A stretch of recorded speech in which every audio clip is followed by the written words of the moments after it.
Hi everyone, welcome to today's lectures. It's going to be on variational autoencoder. So outline first, we're going to quickly review autoencoder, and then I'm going to lead you to the motivation result from autoencoder to variational autoencoder, and then it's going to be an algorithm. Finally, we're going to look at some of the application as well as the integration of variational autoencoder. So first, just a quickly review from an autoencoder, right? An autoencoder is the concept of encoding and decoding. You have an encoder which encode a problem to a different dimensional space, and the decoder will decode back the problem in that dimensional space back to the original problem. Now, in this story, this is Triet in a parallel universe. Triet has a family that he needs to feed. He is given an impossible task, and he needs to solve the task, but then it's impossible to solve. So what he's do is he encodes the impossible task to word B, right? This is word A to word B, where the task is possible to solve. Then you solve it, and then you decode it back to word A, right? So that the task is the solved task is comprehensible. And then Triet submit the task to the boss, and then everyone is happy. Right, so in an autoencoder, in a neural network, it's going to be the manipulation of the architecture in the neural networks. So the encoder is going to be basically the input layer. You decrease the dimension in the hidden layer until you get to the latent space. Right? And from the latent space, you're going to increase the dimension of the hidden layer until you get the output layer. Okay? And we're going to focus mainly on the bottleneck of the latent space. And a lot of time is the key point is the representation of data in the latent space, right? Because why? Because the data can be comprehensible, incomprehensible, or semi-comprehensible, but we know that the latent space is somewhat comprehensible. So the idea is you can convert anything to the latent space, which is something that is understandable. Okay, and if you look at the latent space, so this is an example of latent space. So you have this data group. The red one is like an island of data over here. You have the green data over here, and you have the blue data over here. So one of the things you want to do in the latent space is interpolation. Okay, and if you do interpolation between this red value inside this island over here, then yes, it works very well. If you do the interpolation between the green value over here and the blue data point over here, then yeah, they kind of works because they kind of next to each other and you can smooth this out. However, if you interpolate between the red values, the red data over here, right, and the green data over here, you're going to interpolate some values in this, right? And it's just void, it's just nonsense. You're not going to get anything. Only values in this area, this island, and this island makes sense. This value is just going to be infeasible. And so that's one problem with a poor autoencoder. So now what we want to do is in the variational autoencoder, we want to try to solve this problem so that we can interpolate between the two data group. Right? So in a latent space, in the variational autoencoder, what we're going to do is we're going to squeeze the data into a Gaussian distribution. Basically, is a sphere in high dimension, in any dimension, right? We squeeze the available space into a sphere, and therefore the data has to be in the sphere, right? So you eliminate a lot of void space around. So you squeeze all this island into a sphere. And then the second thing we're going to do is we're going to smooth this out. So it's going to become, instead of fixed point, it's going to be a smooth, continuous probability distribution of the latent space instead of discrete value. And now you can just interpolate between any point. Right? You can pick the point over here, pick the point over there. And you can interpolate between these group, between the feature. Okay, so that's the big pictures of the variational autoencoder. Now, mathematically, specifically how we do this. So this, if you look at this, is similar to an autoencoder. You have the input layers, you decrease the dimension into the bottleneck, this is the latent space, and then you decode back, and you increase the dimension back into the output. Now, what the difference is, we want the probability distribution, which is right here. Okay, so we're gonna have a mean and a variance for the distribution, and we only need two values for that because this is a Gaussian distribution. So to represent a Gaussian distribution, all you need is the mean, to where the top of the distribution is, and how flat the distribution is. So there's a variance. Okay. This is the paper you can read from. This represents mostly a lot of content from my presentation.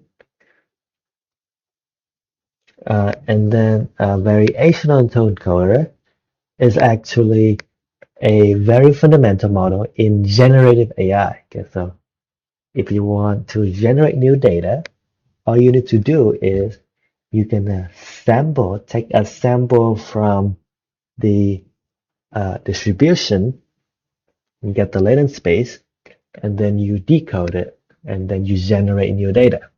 So that's the generated part of variational autoencoder. And here's the loss function of a variational autoencoder. So first, it is similar to an autoencoder.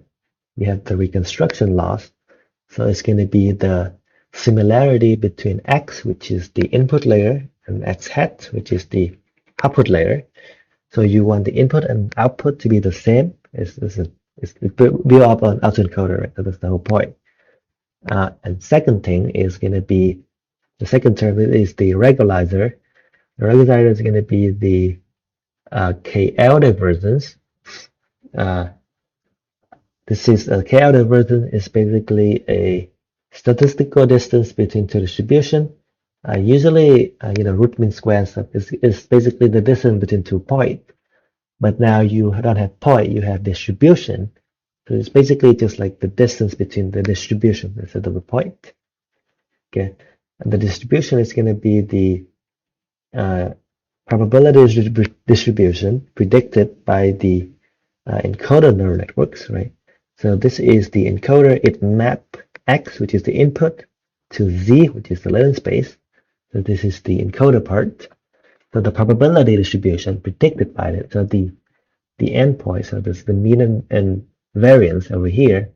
We want that to be as similar as possible to the Gaussian distribution.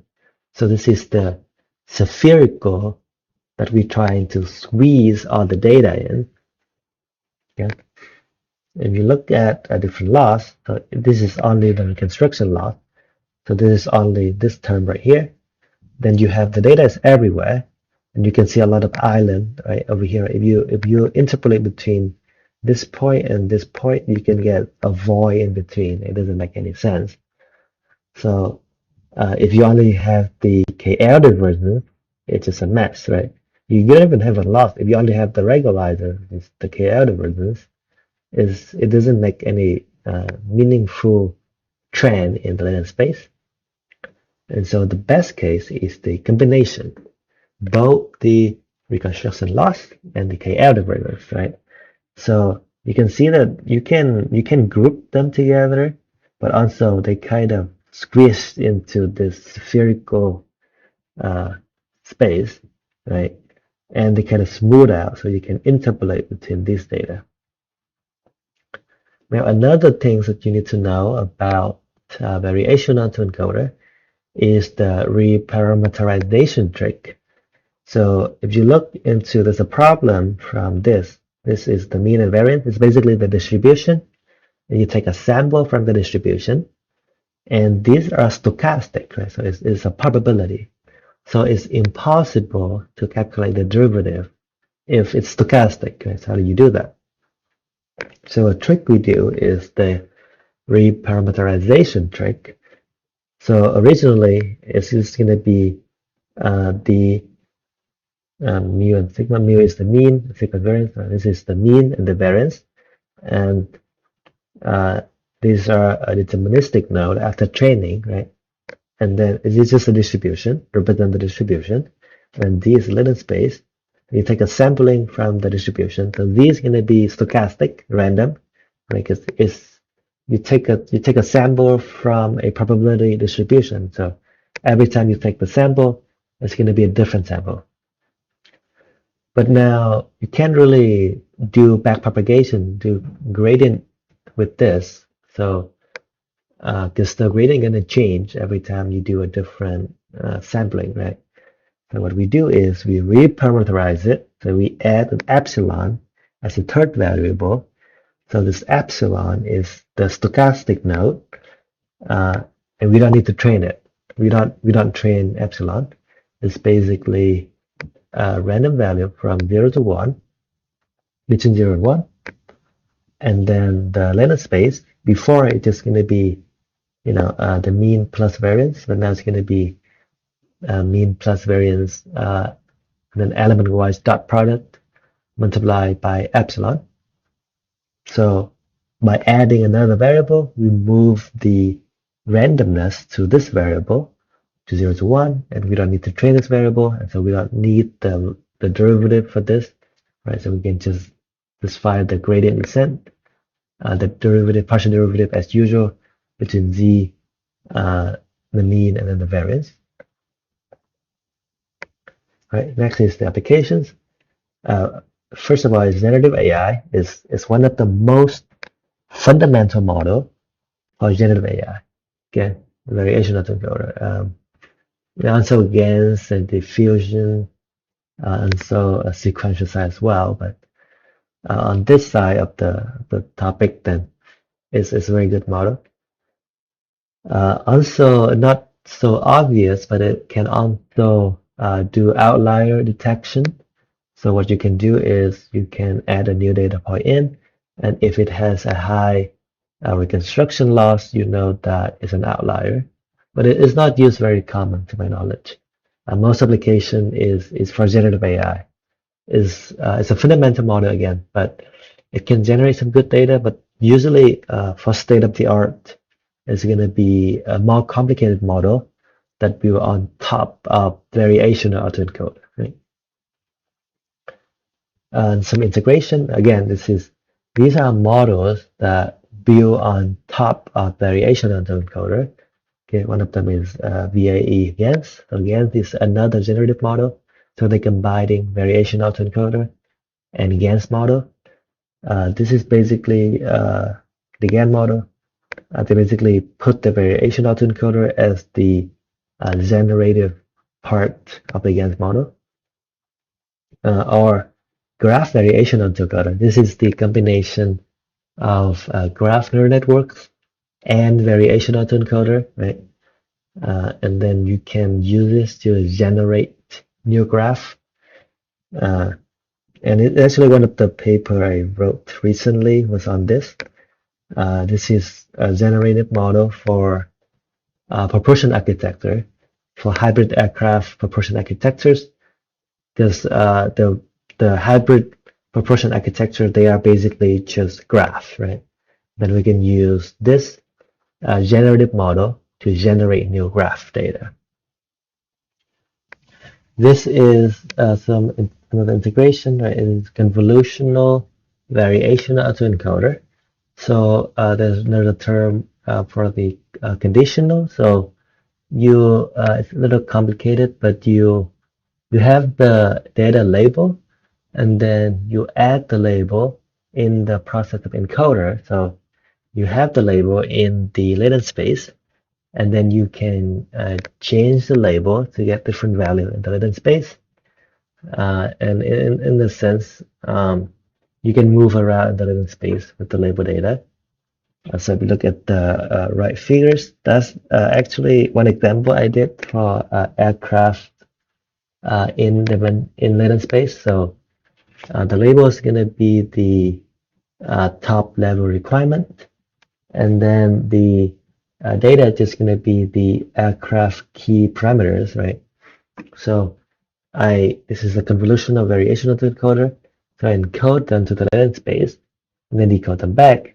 But now when I change the label, I can get different aircraft configuration that match the label, match the top level requirement that I change. Okay. And so I'm thinking, this is not a thing yet, by the way, but maybe we can do something like a conditional graph variational autoencoder. That is a combination of graph variational autoencoder, which I wrote a paper recently, and convolutional variational autoencoder. So the main idea is we can train, we have a bunch of aircraft that have the ideal hybrid proportion architecture. And then with the convolutional variational autoencoder, we can input the top level requirement, right? And then we go to the latent space, we optimize for the best aircraft configuration with the proportion architecture, which is a graph that fit that top level requirement. Yeah. Right. And that's the end of this lectures. Thank you for listening.